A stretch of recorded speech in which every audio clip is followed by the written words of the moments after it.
I used to care very little about politics at all.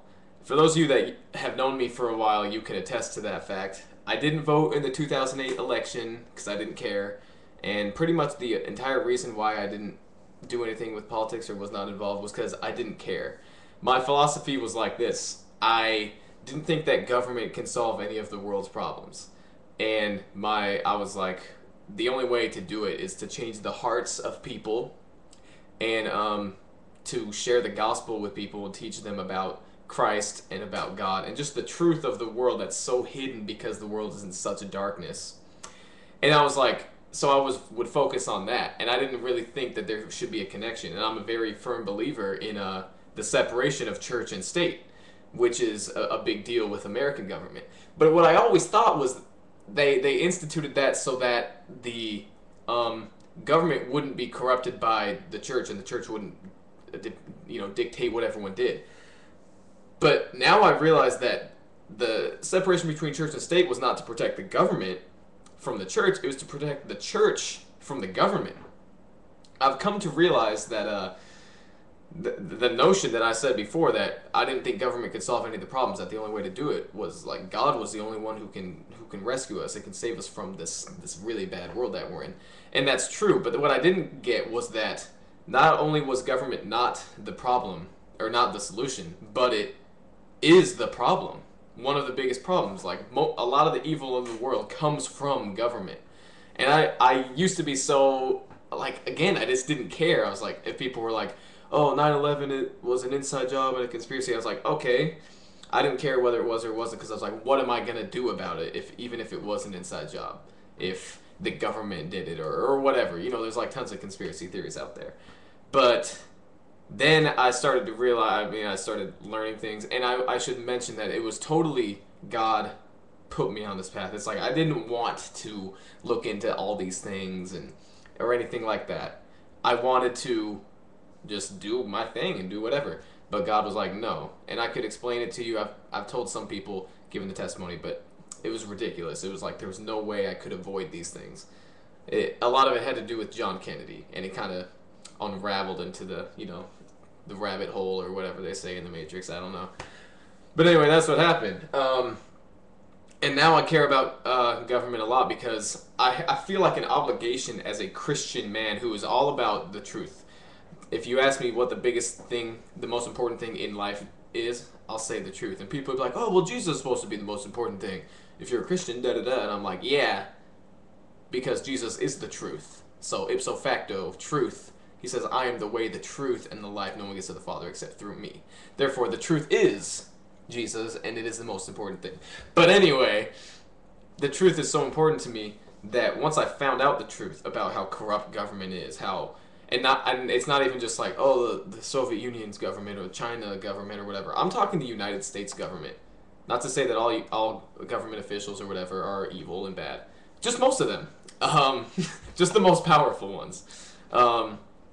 And I see things, and I could go into conspiratorial rants, but I think you should just look into those things yourself. If you don't know what Operation Northwoods is, that's a good place to start.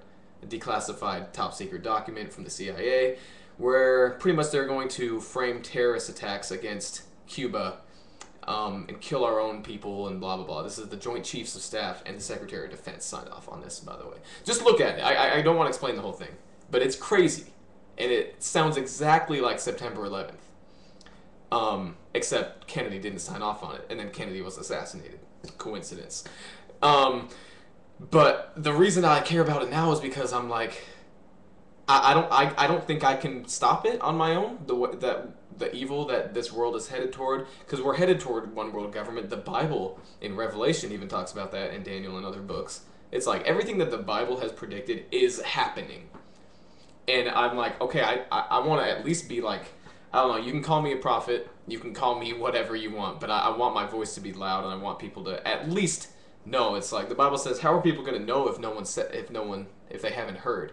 It's like if no one preaches. It's a little taken out of context, and also I think that because of I care about government a lot because now people put so much weight into into government and politics that it becomes an idol above God. Even churches will sit here and preach about, like, oh, you need to love the United States, you need to love America, like, honor your country. And they quote Romans 13 a lot, where Paul talks about, like, you need to submit to government authorities. And that is taken so far out of context and perverted so much by Satan in the church that it's ridiculous. People idolize government now and say that you need to love it. And for instance, Hitler, he claimed to be a Christian and used Romans 13 all the time to the people. Romans 13 only applies, meaning you should only submit to the authorities in your government if they're just, not if they're wicked and corrupt. Did Daniel and Meshach, Shadrach, and Abednego in the book of Daniel, did they submit to the king when he said that you needed to bow down and worship other gods? No, they didn't. And like, oh, well, that's against Romans 13, so they're sinners. No, it's not that black and white.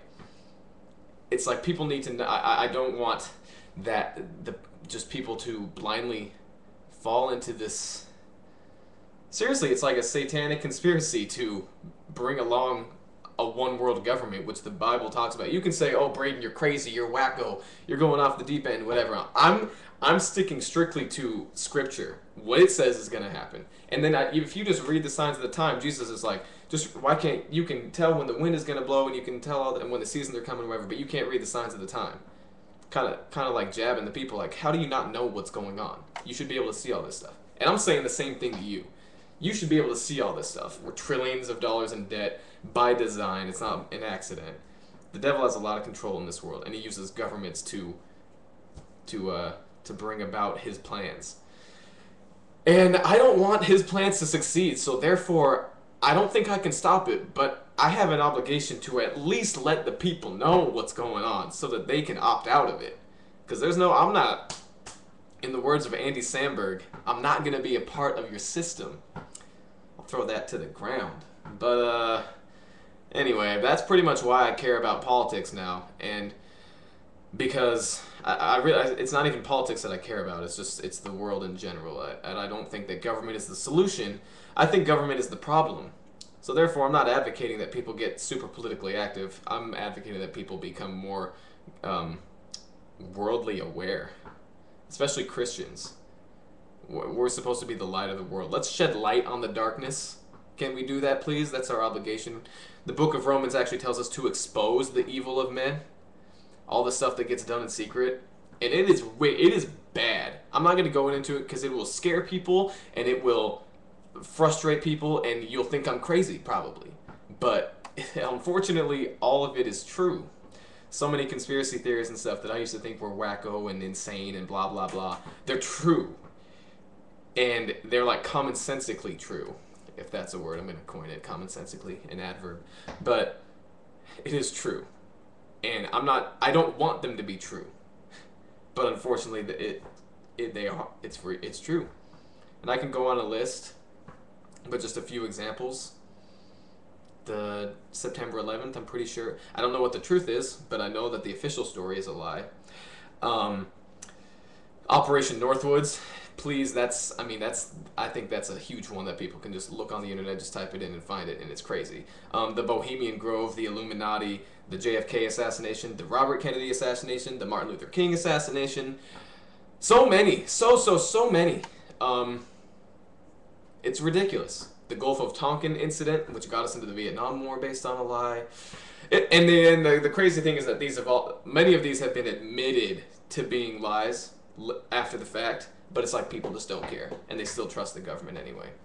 And I don't trust the government. I trust God and his government.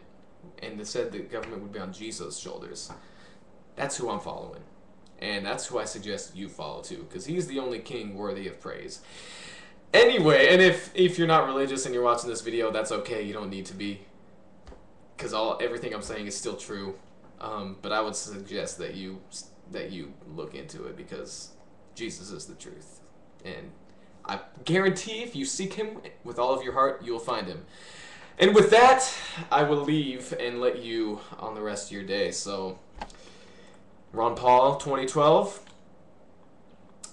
God bless. And until next time, peace.